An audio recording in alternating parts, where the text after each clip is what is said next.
Welcome back to the poker vlog. This is episode number 182, and for this one, we're playing high stakes at my hometown casino, Grayton. We're playing 1025 with occasional $50 straddles, and they're just some huge pots, some of the biggest pots that I've ever played, including an unbelievable all-in. There's a lot more as well. Hope you guys enjoy it. I think that you're going to. Let's go ahead and get started. A lot of you may know that I'm from Northern California originally. I now live in Las Vegas, but I've been back to the Bay Area twice in the last few weeks. I'm a huge Giants fan, so after seeing the Blue Angels fly around the city for a while, I go to Game 1 in the playoff series against the Dodgers with my older brother. It's the first Giants playoff game that I've ever been to, and it couldn't be much better. My brother and I even make it on television celebrating a big strikeout that would help us get the win. You can see me here jumping up and down. That's right, I brought my glove to the game. But before the baseball trip, I make a poker trip to Grayton Casino, just 10 minutes away from where I grew up and where my family still lives. The property is perhaps the nicest casino in California. I love this place. They put a ton of thought into every detail, and they always treat me really well. I'm not here to host a meetup game or anything. Still, they hook it up with a really big fancy suite. It's nice to be able to have a room like this to relax in and clear my mind before playing a higher stakes game. I'm happy. More importantly, my girlfriend's happy as well. The next day is game day. It's beautiful and sunny out. While my mom and girlfriend are having the time of their lives with some cocktails by the pool, I'm getting mentally prepared for an uncapped 1025 game that can make or break my year.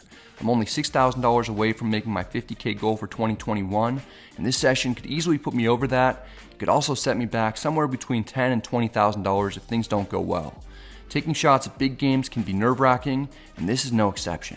I buy in for $5,000 to start, hoping that I won't have to go into the reserve money. I make my way over to the back corner where I take my seat at the 7-handed table.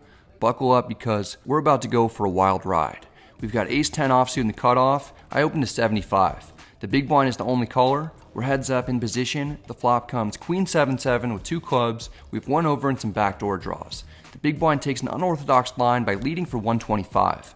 I've seen this move a decent amount, and in my experience, I've noticed it's rarely done with a strong hand. It's possible that the opponent has a club draw. I call one time. The turn is the 8 of spades. No help for us. The big blind checks. My hand has some showdown value with ace high. I check back. The river is the 9 of spades. We've got nothing. The big blind bets 325. There's not a whole lot that I can do here. I fold. The opponent in the 2 seat takes his cards and puts them up to his forehead to show us that he bluffed me with 6 deuce of clubs. Not much for me to do other than give him the nice hand pat on the table. Keep this particular player in mind because we're going to get into it with him several times going forward. In addition to losing this hand, I get off to a slow start, losing a $100 bomb pot while having to pay $84 in time for everyone on top of that. I get stuck over $1,000 before picking up ace-6 suited under the gun. I open to 75. The cutoff calls. He was the opponent from the previous hand. The button also calls. We're going 3 ways at the flop out of position. It comes 5-4-3 rainbow. We've got an open-ended straight draw and a backdoor flush draw. Sounds like we have a lot. Right now we don't have much though. This isn't a flop that'll be great for my early position opening range. I check. The cutoff and button check as well. The turn is the deuce of hearts, giving us the 6 card straight. We're in a really good situation if either of my opponents has an ace. I shoot 125 out there for value. The cutoff calls with money that he won from me earlier. The button folds. It's down to heads up. The river is the 9 of hearts. I don't love it because the backdoor flush gets there, and it's very possible that the cutoff was on a heart draw. I don't want to check and have the opponent check back hands that are worse than mine but could possibly call a bet. Instead, I bet 300. If I face a big raise, I may have to fold. The opponent checks his cards seemingly to determine whether or not he has the ace of hearts. I'm not sure if he has it, but he certainly doesn't have the ace of hearts with another heart to go with it. He just calls. I show him a 6-high hand of my own. The straight is good. This is the first significant pot that I've won after quite a few hands. It's nice to see some chips coming towards us. Still, I'm stuck when I pick up queen-jack suited in the cutoff. I raise to 75. The small blind calls. He's been the primary nemesis all day. We're heads up. The flop comes jack-5 deuce with 2 hearts and 1 spade.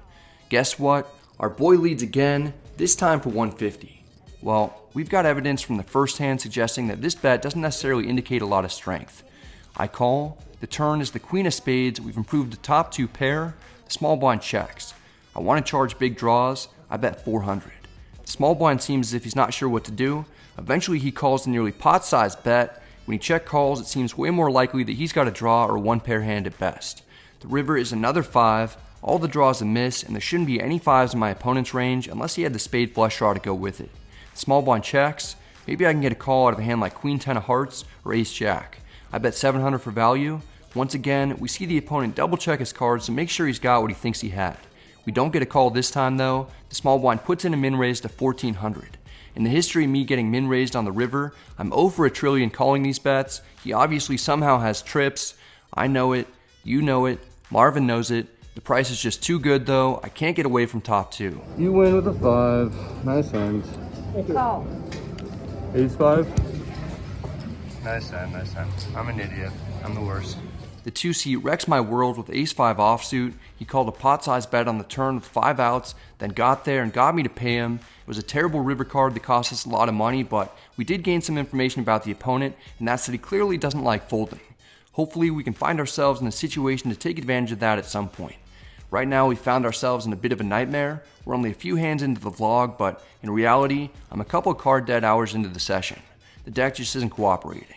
The game seems fine, so I put another 5,000 on the table. I'm in for 10,000 total. All kinds of bad thoughts are creeping into my head at the moment.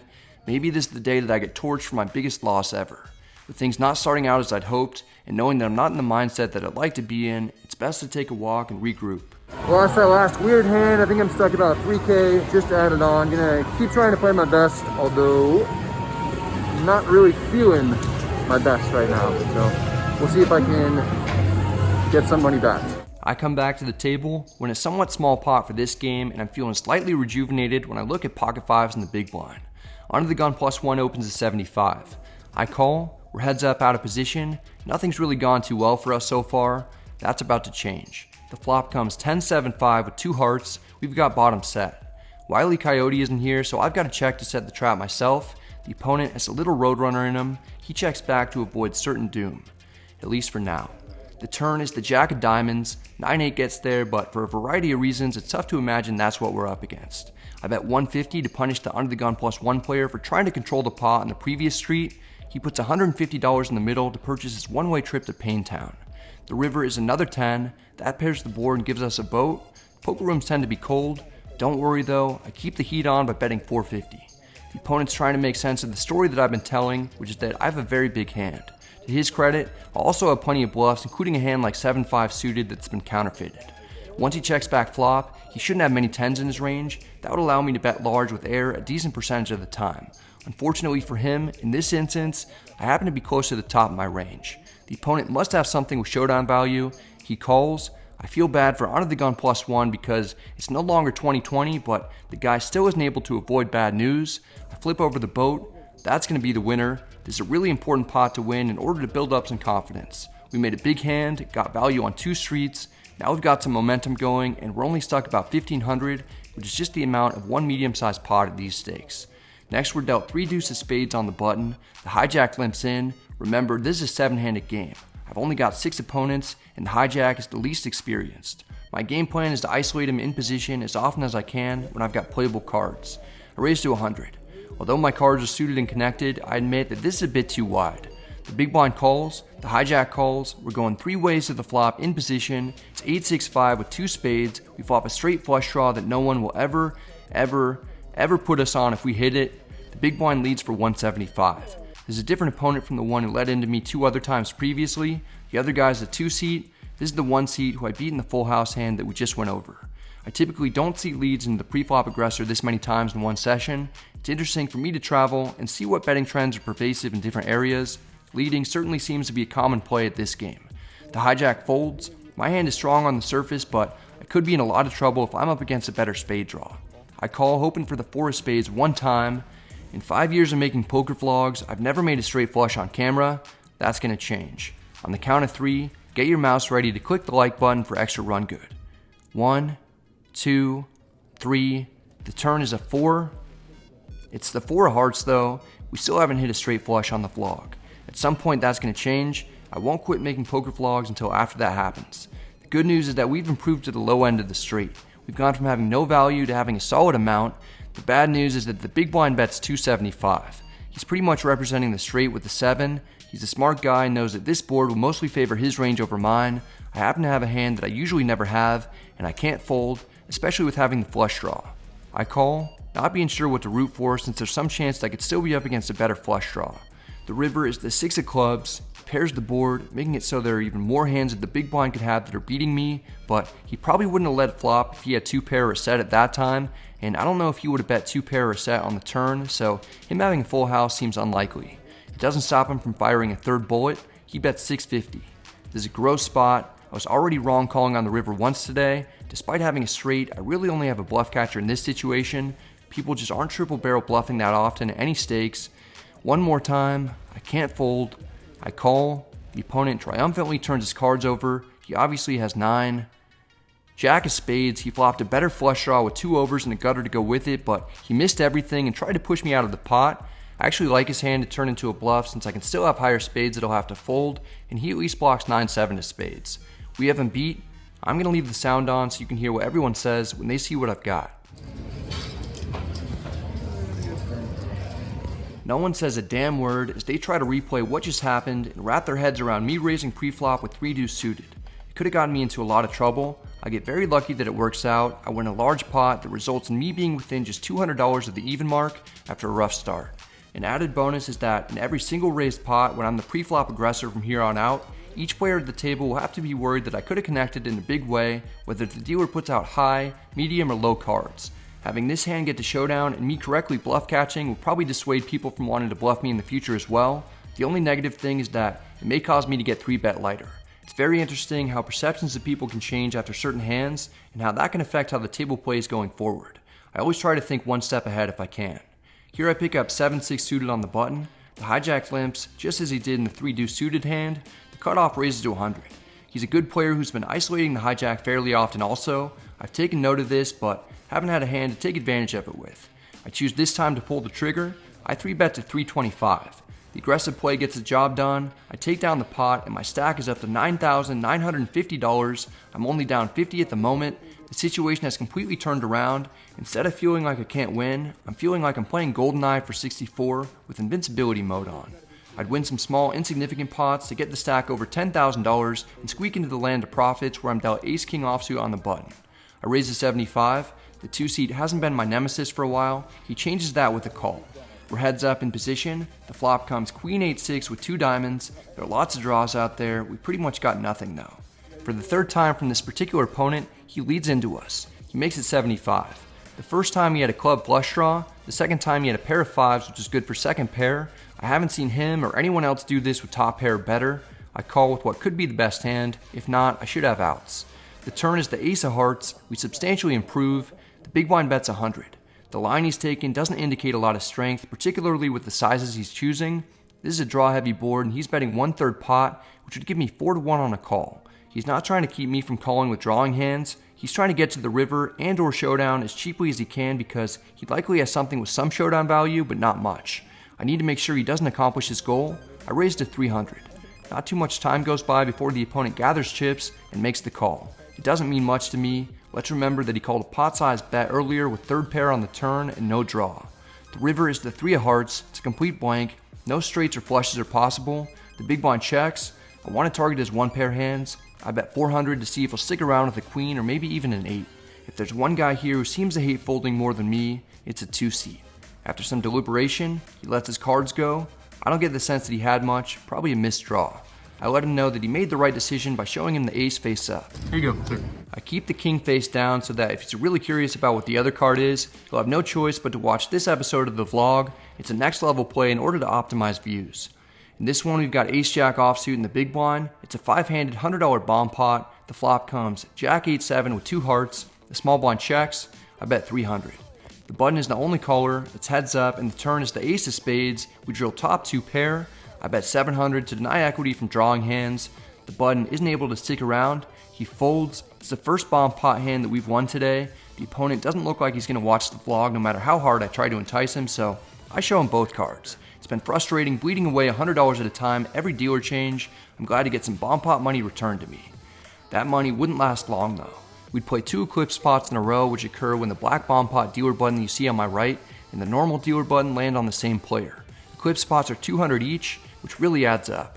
I don't make a pair on this one, but longtime viewer and 2019 meetup game Halloween costume champion John Francois is in the building to make me feel better. Plus he's wearing my custom hoodie, which is still available at the merch store in black, but All the other colors are pretty much sold out, so be sure to check out the link in the description box below to purchase one while you still can. Next we pick up Ace King of Hearts on the button. There was some shifting around at the table, so I had to post a small blind, and there's also a straddle on. I raised to 150. The big blind is the opponent who I beat with the 3-deuce suited earlier. He knows firsthand that my raises, especially from the button, don't necessarily mean that I've got a strong hand. He 3-bets to 525. Remember I mentioned earlier that people may start 3-betting me lighter? That could be what's happening here. The under the gun straddler cold calls the 525. He only has 3,200 in his stack. The 3-better has 5k. That seems like a lot of money. Normally it would be. In this hand, with the straddle, it's only 100 big blinds though. I'm willing to get it in for that amount if I have to. No one's seeing a flop for 525. I'm gonna get 2,000. There hasn't been a ton of 3 and 4 betting this game. My play looks super strong, and I have a strong hand to match it. The one seat takes some time to consider whether he wants to fold, call, or shove on me for an additional $3,000. Eventually he folds. It's down to the under the gun straddler in the 2 seat. We know that he doesn't like letting his cards go. I doubt he has much, or he probably would have 4-bet ripped it in rather than call and allow me the opportunity to call behind him with a weak or medium strength hand. It pains him, but he lets his cards go also. I'm happy with the result. I win over $1,000 without seeing a flop, or at least without having to battle any opponent's post flop. The 2 seat still wants to see what the board would have been. As I rake in the pot, the 1 seat takes some 1k chips out to add to his stack. This is becoming a deep game. I've still got everyone at the table covered though. The dealer complies with the 2 seat's request. The flop would have been Queen 8-5 with 2 spades. If I'd only called the 3-bet, I likely wouldn't have made it beyond this part in the hand since I would have had a whole lot of nothing. The 1 seat would later say that he had Ace Queen, and the 2 seat would later tell me that he had pocket 4s. I imagine that the 1 seat would have bet flop and taken it down if I didn't 4-bet. What's interesting is that the turn is the King of Spades giving me top pair, and the river would have been the 7 of clubs. If I'd gotten it all in against either opponent, I would have scooped a massive pot. I think I would have won that one. I would have won. I've got over 12,000 in front of me. I've gone from being down about 3,000 at the low point to being up about 2,000. I've been playing for hours, and it's a few minutes away from dinner time with my mom and girlfriend. The plan is to rack up shortly, hopefully without having to make any decisions that are too difficult in the meantime. The deck has its own plan for me. I'm dealt pocket jiggities in the small blind. It's another straddle pot, and one player's gone, so it's 6-handed at the moment. The player first to act opens at 200. This is annoying because it's a larger than normal size raise, and it's coming from an early position player. The cutoff calls. I don't like any of my options. I'm certainly not folding. I'm on the fence about calling or 3-betting. 3-betting's probably slightly better. Instead, I call, which pretty much turns my hand into pocket deuces. I'm not going to feel comfortable going forward unless I hit a set. The big blind calls. The under the gun straddler in the 2 seat puts in a tiny 3-bet to 850. This is super odd. He probably should have made it closer to 1400. Surprisingly, the initial preflop raiser and the cutoff both fold. I'm not going anywhere. The stack to pot ratios are going to potentially get very strange though.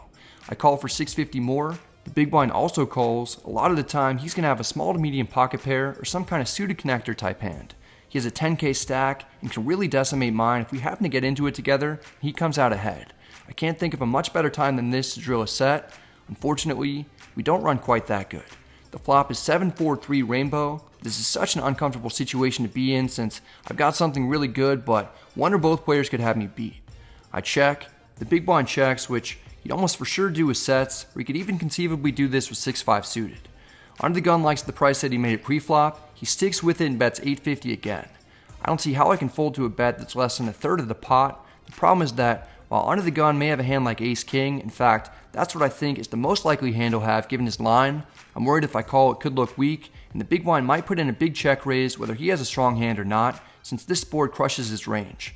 What's almost an equally bad scenario is if I flat and the big blind calls behind me with a hand that has equity like 8-7 suited, 7-6 suited, pocket 6s, pocket 5s, or any hand with 2 overs and the backdoor flush draw.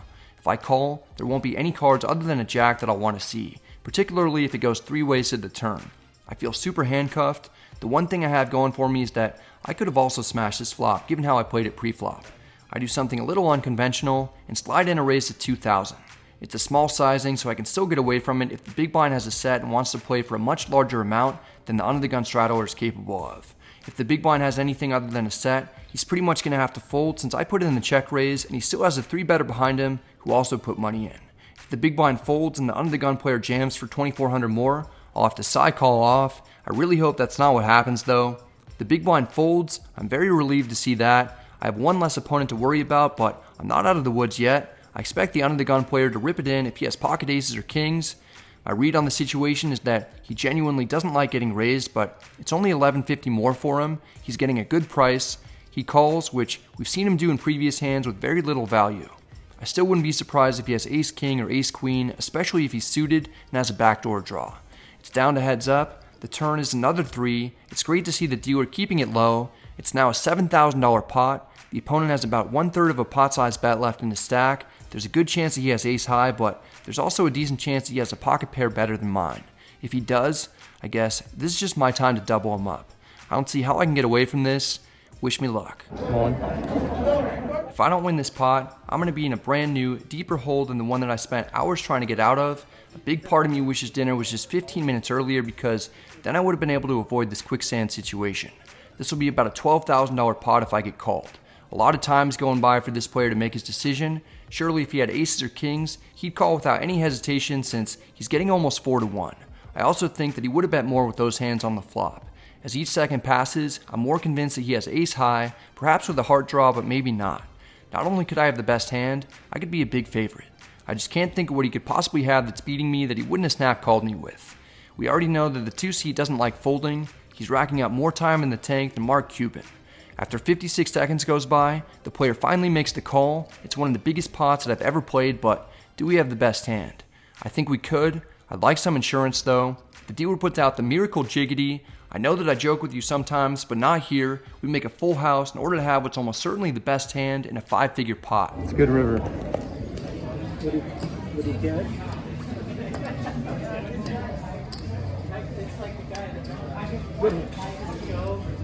Hey, did I need the river? You needed the river. I suppose that we might have gotten lucky, and if that's the case, I feel bad about it for multiple reasons. I'm thrilled to have won, but I just don't like getting it in as an underdog, and I know how painful it is when others get lucky against me in similar situations. This is a little odd though because the opponent doesn't seem too upset to have gotten sucked out on in such a massive pot. He's taken this better than anyone that I've ever seen take a bad beat before. Nice catch.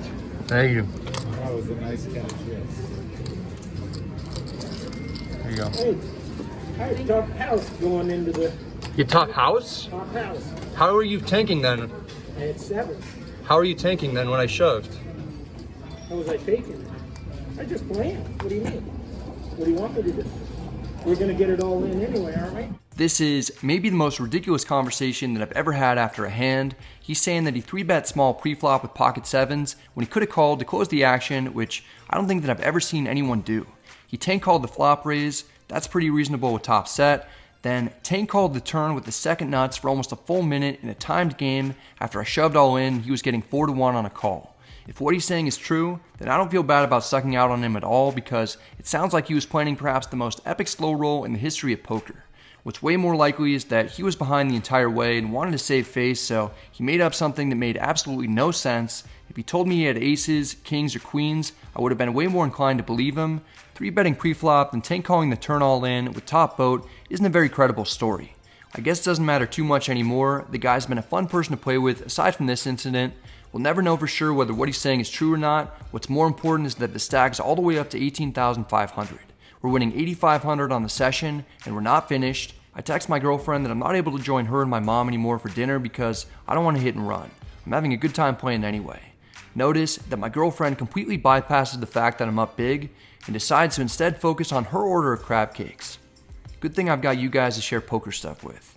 Back to the session, I've got King 5 suited in the big blind. The cutoff opens at 75. The button calls. I call. We're going 3 ways to the flop, out of position. The flop comes 8-7-5 rainbow. We have bottom pair and a backdoor flush draw. I check. The cutoff checks. The button bets 75. This bet's kind of weak. I have a hand that's decent but not great. I'm not skipping crab cakes to fold. I put it in the check raise to 300. This flop will hit my range hard. I can have straights and 2-pair hands that no one else should have, and I can have all the sets. If I get called, there's still a variety of cards that will improve my hand like any club, king, or 5. We don't need to be concerned about resistance. Both players fold. We get it through. Invincibility mode still seems to be on. This is quite the session. A few orbits later, we've got Jack 10 offsuit on the button. The hijack limps in. I've isolated this player quite a few times with raises. This time, I put in a rare call to avoid getting 3-bet since I have a hand that plays okay multi-way anyway. With Jack 10, there are 4 different ways to make a straight using both cards, and they're all the nut straights, so I don't mind allowing others in cheaply when I'm in position. The small blind raises to 125. The big blind calls, the hijack folds, I call for 100 more. We're going 3 ways to the flop in position. It's 7-6-3 with 2 spades. This isn't going to be good for the small blind's range since he's the pre-flop aggressor, and it's all low cards. This will be much better for the big blind's range or my limp calling range on the button. Still, we all check. The turn is the 5 of hearts. There are 4 to the straight on board. This has gotten even worse for the small blind, yet he bets 100. The big blind calls. He probably won't have a straight when he doesn't raise a small bet on this board. I have the worst hand that I could possibly have. I beat nothing and have no draw. What I do have is a permanent residence in everyone's mind right now. I've shown down 2 straights on similar boards already this session. I want to cash in on people's memories of me connecting when low cards are out. I raised to 500 so that I can win when my opponents are likely weak and my hand is even weaker. It takes a little while for the small blind to make his decision. He folds, then the big blind folds immediately. The last 2 pots haven't been that large. It's just fun to get bluff raises through. I'm not going to sit here and lock up a win. I'm going to try and expand on it. We play another $100 bomb pot with 9-3 offsuit and 5 opponents. That's not a very good starting hand. All players check as the flop comes out 9-6 deuce rainbow. The turn is the 7 of hearts. It checks to me. It's kind of scary betting into 5 players. With what's likely the best hand, I make it 450. There aren't many good rivers for me. I'd like to win this immediately. 1 by 1, the opponents all fold. I wasn't excited to look down at 9-3 at the beginning of the hand, but it gets the job done. With this pot, we're very close to having the all-time biggest win on the vlog. The current record is 10,560, which happened in the 2040 game just a few weeks prior. Right now, I've got 19,500 in front of me. I'm up 9,500, and I'm still going. We look down at ace-5 suited in the cutoff. The hijack opens at 75. I want to keep the aggression levels up while I have a playable hand, good card removal, and position. I 3-bet to 225. The big blind cold calls. This is the 2 seat. He needs to get some revenge on me. The hijack folds. It's heads up. The flop comes 10-9-6, all spades. Not only do we not have anything, we don't have any cards that even resemble other cards that would have something on this board. The big blind checks. I bet 200 to take a tiny stab at it in case the big blind is in the mood to surrender. He's not. He check raises to 700. I could possibly have the best hand, but there's no reason to stick around. I fold. He gets me back for stacking him in the jiggity's hand. Him and I are even. That would be pretty much the last significant pot that I'd play. It's 8 o'clock and time to meet my girlfriend and mom, but I agree to play one last bomb pot. It happens to be an eclipse, so it's $200 for each player. We're dealt Jack 7 offsuit. That doesn't connect at all with a 5-3 deuce board. A player 2 doors down bets. We can't stay in there. I make one last fold before racking up the second biggest win of my life.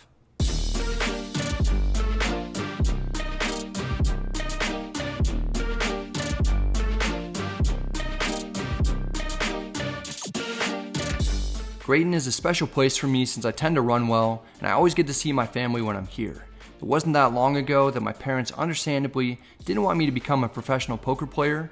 To be fair, I've had some struggles and ran into my share of problems with it. Luckily, today has been a dream session. My biggest problem currently is that I have too many racks of chips and they won't all fit through the cashier's window. Whoops.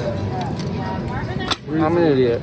It's cool that my parents' view of poker and my life has changed so much since starting the vlog. That was kind of the point of it. My mom is now even filming behind the scenes clips for me on her own accord.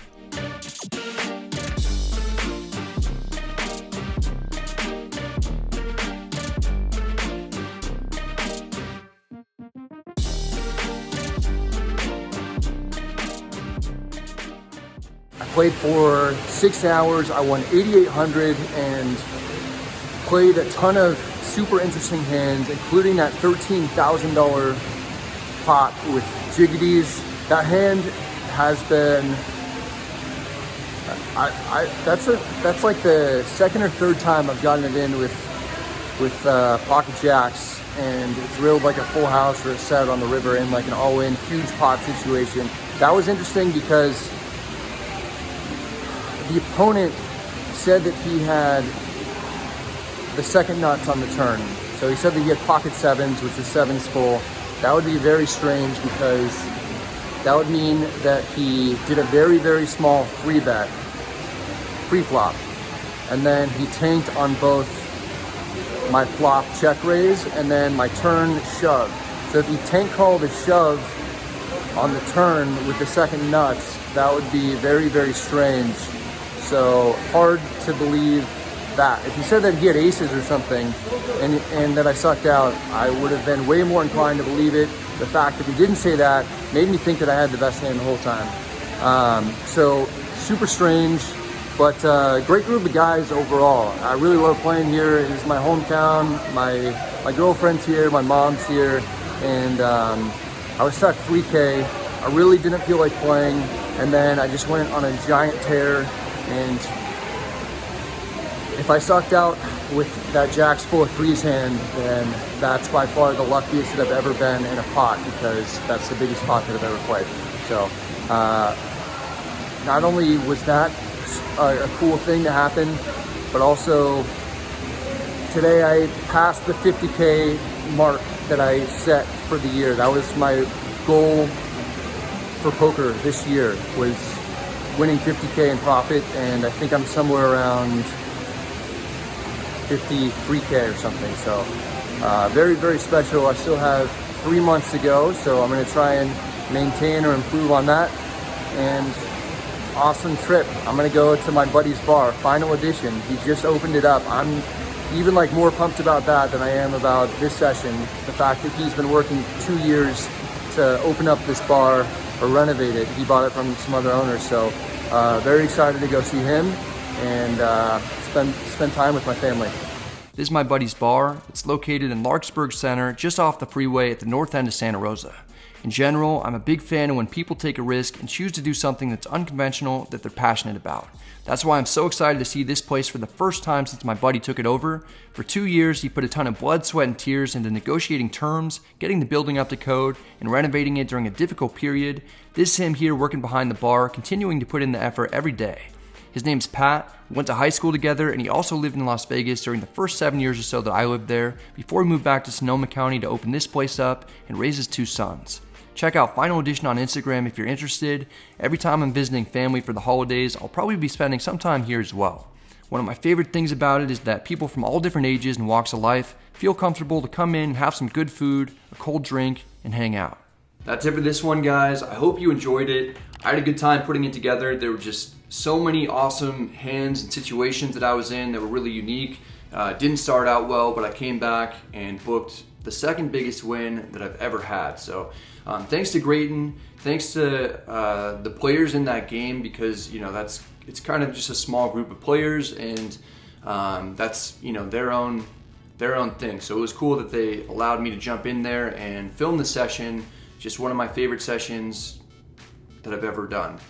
I mentioned that I hit the 50K goal that I had for the year. Just for the record, I don't play too many hours anymore. I spend a lot more time making YouTube videos, so if I played full time, which would be 2,000 hours, I would have had a goal maybe of 100K, but I've only played a little over 300 hours so far this year, and I hit the 50K goal. But what I didn't mention was that I also had by far the best month of poker that I've ever had, and I didn't realize that at the time that this session ended, but I ended up winning $22,800 for the month of September, which is about twice as much as the most I've ever won before in a month. So that was awesome. That was due to playing bigger, running really well in those games. You just saw this episode, and then I had my actual biggest win ever earlier in the month, which was at Bellagio in that 2040 episode. So if you haven't seen that one, be sure to check out that as well.